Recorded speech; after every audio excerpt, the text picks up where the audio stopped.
Lagi-lagi investor asing kabur dari Indonesia, Rubaya pusing. Kita kalah telak, ambil alih peluang-peluang yang selama ini mengalir ke negara tetangga seperti Malaysia, Johor Bahru, dan Malaysia lagi bikin sejarah di industri teknologi dan juga AI. Orang ini dijadikan olok-olokan karena dulu bilang dolar akan 5.000. Jadi Kacau banget ya, ringgit Malaysia sudah mencapai rekor terbaru lagi Rp4.500 per ringgit. Kenapa ringgit Malaysia ini kuat banget ya guys? Karena investor asing itu berbondong-bondong investasi di Malaysia. Entah Mata uang Malaysia melesat tajam dan menjadi mata uang terbaik kedua di Asia. Dan ini hanya kalah dari Cina, teman-teman. Dan diketahui ini terjadi karena ekspor mereka benar-benar bertumbuh tinggi di kuartal pertama 2026. Menteri Indonesia dibuat pusing, dibuat menangis oleh negara Malaysia, geng. Kenapa tidak? Ya, investor itu tidak lari ke Indonesia, geng. Itu hanya cakapan menteri Indonesia saja. Bahwasannya investor itu akan lari ke Indonesia, melainkan lari ke Malaysia, geng. Dan lihat sendiri sekarang, geng. Ringgit lagi mengkokoh, sedangkan rupiah lagi jongkok di bawah.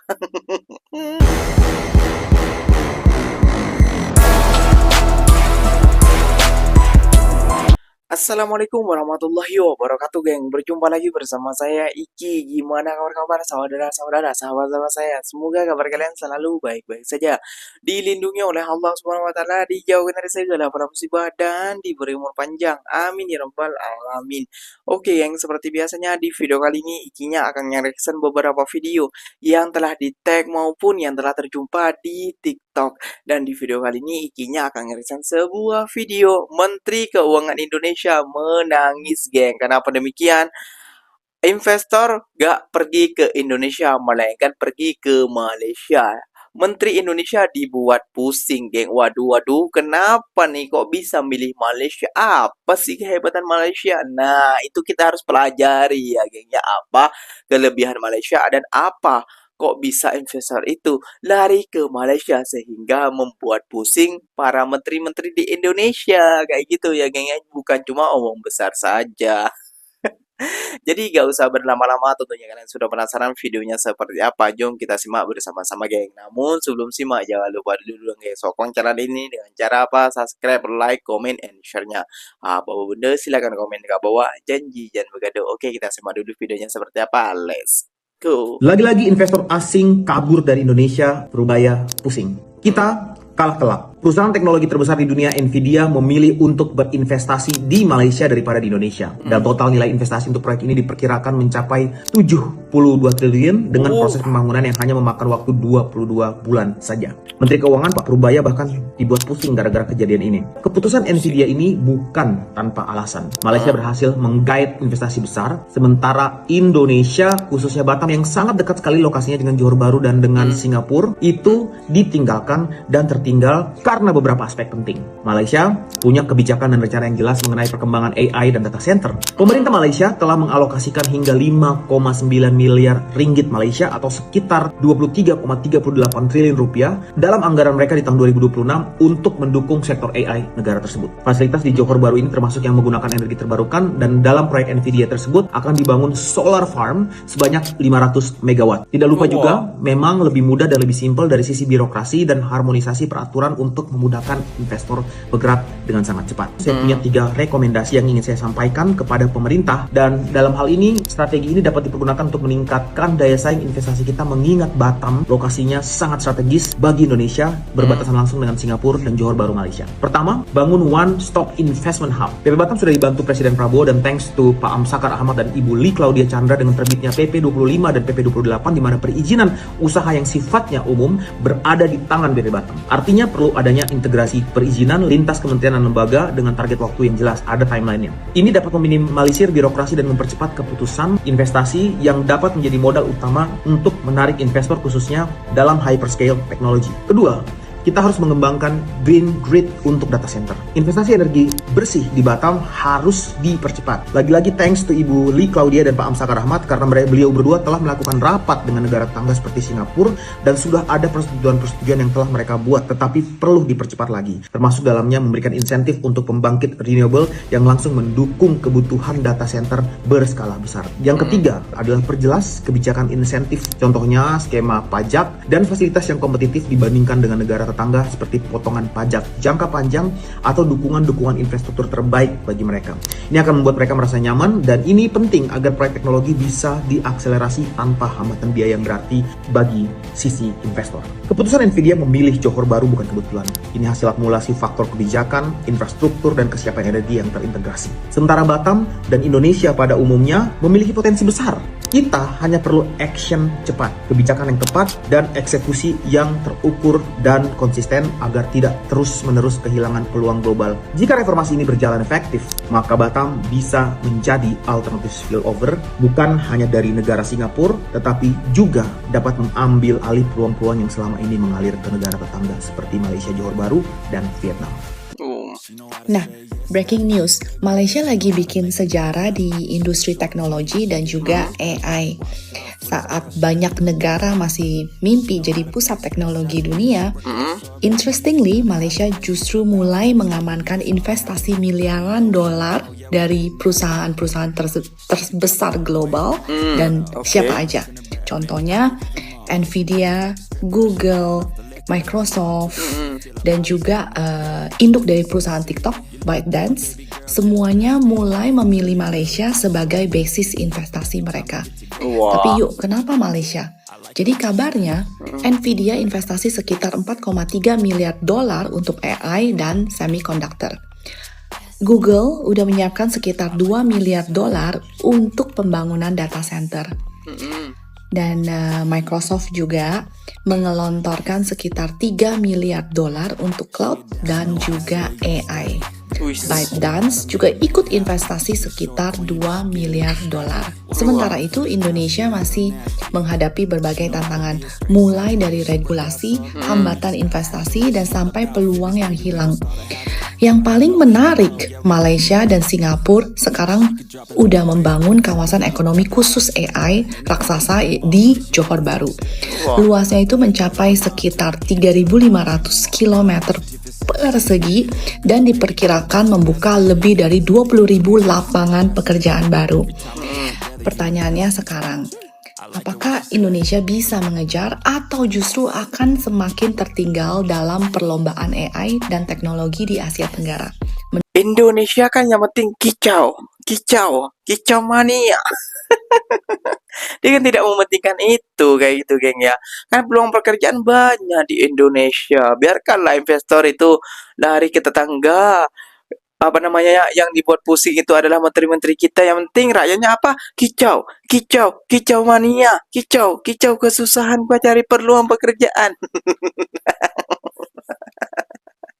Aduh, janji kicau mania, geng ya. Meskipun ringgit lagi mengkokok, lagi lebih terbang, rupiah lagi jatuhnya ke dasar jurang. Mimpinya cuma cakap saja Menteri Indonesia yang bilang dulu akan menjadikan $1 5.000 rupiah. Pret. Aduh, kita kalah telak, geng, dengan negara Malaysia ya, geng ya. Apakah kita mau tertinggal terus dari negara jiran? Oh, tentu tidak kalau ikinya. Kalau kalian janji kicau, kalau kata siapa itu namanya ya? Harimau Agaman Binurus, si Kokopret gitu ya, geng ya. Dia yang penting kicau mania. Jadi kicau mania. Oke, geng, ikinya akan ngerasa beberapa video orang ini diolok-olok oleh netizen Konoha. Kenapa demikian? Ya, dulu dia pernah mengatakan bahwasannya kata Presiden Prabowo itu $1 bahkan akan bisa menjadi Rp5.000. Namun faktanya sekarang, jom kita simak dulu bersama-sama. Orang ini dijadikan olok-olokan karena dulu bilang dolar akan 5.000. Jadi gini, kalau kalian tahu ada konten kreator yang bernama Andre Yudias. Dia ini sempat viral di akhir 2024 pas awal Prabowo dilantik jadi presiden. Ya, waktu itu dia ini bikin konten yang sekarang malah jadi diungkit terus-terusan sama netizen. Di videonya dia bilang kalau dolar saat itu sekitar 15 ribuan bakal ditekan sampai 5.000 rupiah. Dan dia berdiri tuh paling depan sebagai orang yang paling percaya dan optimis. Lo tau gak, katanya Pak Prabowo bakal tekan dolar dari 15.000 jadi 5.000. Dan ternyata ini bener, guys. Tapi target ini malah diejek-ejek sama sebagian orang. Dan respon dari Pak Prabowo cuma bilang tunggu aja tanggal mainnya. Tapi jujur kalau gue pribadi optimis ngelihat. Nah, di sini masalahnya sekarang 2026. Kalian tahu kan kalau dolar malah menyentuh angka 17.800-an.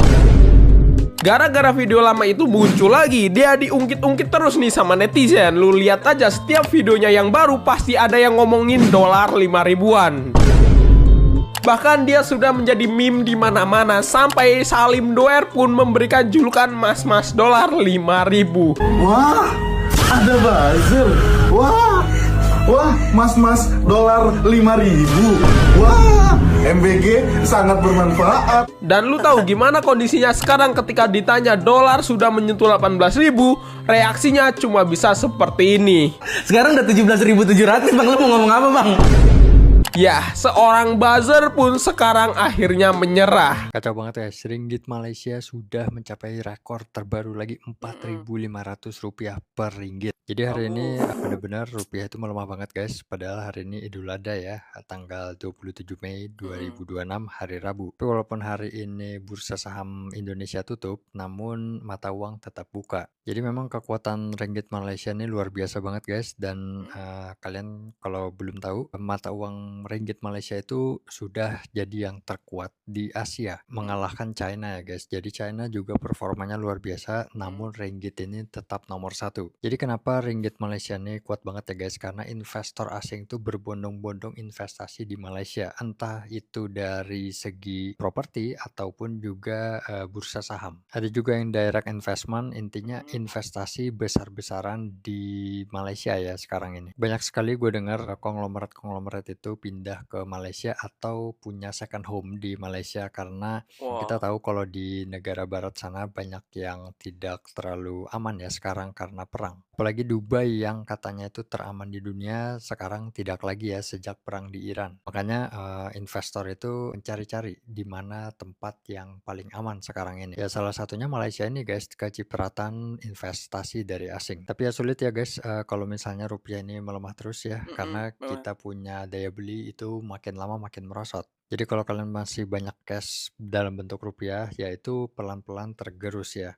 Mudah-mudahan pemerintah sigap dalam menyikapi pelemahan rupiah ini ya guys, karena ini benar-benar sangat krusial. Itu aja guys, kalau kalian tertarik dengan analisis lebih mendalam mengenai geopolitik dan ekonomi, kalian bisa subscribe. Mata uang Malaysia melesat tajam dan menjadi mata uang terbaik kedua di Asia. Dan ini hanya kalah dari Cina teman-teman. Dan diketahui ini terjadi karena ekspor mereka benar-benar bertumbuh tinggi di kuartal pertama 2026. Dan perlu diketahui bahwa per akhir April, sebenarnya ringgit ini sempat menjadi mata uang terbaik pertama di Asia loh. Dan posisinya memang sekarang bergeser-geser antara yuan Tiongkok dengan ringgit Malaysia. Luar biasa ya. Emang apa yang bikin ekspor mereka bisa setinggi itu? Jadi gini Rin, motor utamanya itu adalah sektor elektronik dan semikonduktor. Jadi Malaysia ini udah jadi pemain kunci di rantai pasok AI dunia. Bayangin, produk terkait AI itu sekarang nyumbang lebih dari setengah total ekspor mereka. Dalam 4 bulan pertama 2026 aja, total perdagangan mereka udah tembus 1,127 triliun ringgit. Rekor tercepat dalam sejarah Malaysia. Terus ringgitnya sendiri itu pemulihannya gimana, Ri? Nah ini yang keren Rin, ringgit itu di Maret 2024 sempat di titik terlemah sejak krisis Asia 98. Tapi sekarang udah balik kuat lagi, naik hampir 9% terhadap dolar Amerika Serikat. Faktornya ya ekspor mereka gila-gilaan tadi, ditambah investasi asing yang masuk secara deras, terutama buat pembangunan data center. Jadi Malaysia ini beneran lagi di momen terbaiknya nih. Menteri Indonesia dibuat pusing, dibuat menangis oleh negara Malaysia, geng. Kenapa tidak? Ya, investor itu tidak lari ke Indonesia, geng. Itu hanya cakapan menteri Indonesia saja. Bahwasannya investor itu akan lari ke Indonesia, melainkan lari ke Malaysia, geng. Dan lihat sendiri sekarang, geng. Ringgit lagi mengkokoh, sedangkan rupiah lagi jongkok di bawah. Kasihan. Kasihan banget ya. Jadi gak usah omong cakap besar kayak gitu ya, geng. Aduh, dulu cakapnya besar sekali. $1 akan Rp5.000. Wih. Namun sampai sekarang sampai mau dapat 18.000 per dolarnya. Waduh. Kata Beni sih bagus sih. Dolar kalau makin mengkokoh, rupiah kalau makin jatuh bagus untuk ekonomi kita. Pret. Kayak gitu ya, geng. Biasanya harganya roti itu 15.000, sekarang jadi 20.000 karena gandum impor. Aduh. Tempe biasanya harga segitu, sekarang lebih mahal karena kedelai impor. Pikir lain kali, gak usah ya. Oke geng, mungkin videonya sampai di sini saja. Semoga video ini bermanfaat. Semoga kalian suka dengan video-video ikinya. Terima kasih banyak buat kalian yang telah like, comment, and share-nya. Apa benda silakan tulis di kolom komentar. Ikinya pamit undur diri dulu. Wassalamualaikum warahmatullahi wabarakatuh geng. Berjumpa lagi tahu di mana di next video. Bye bye.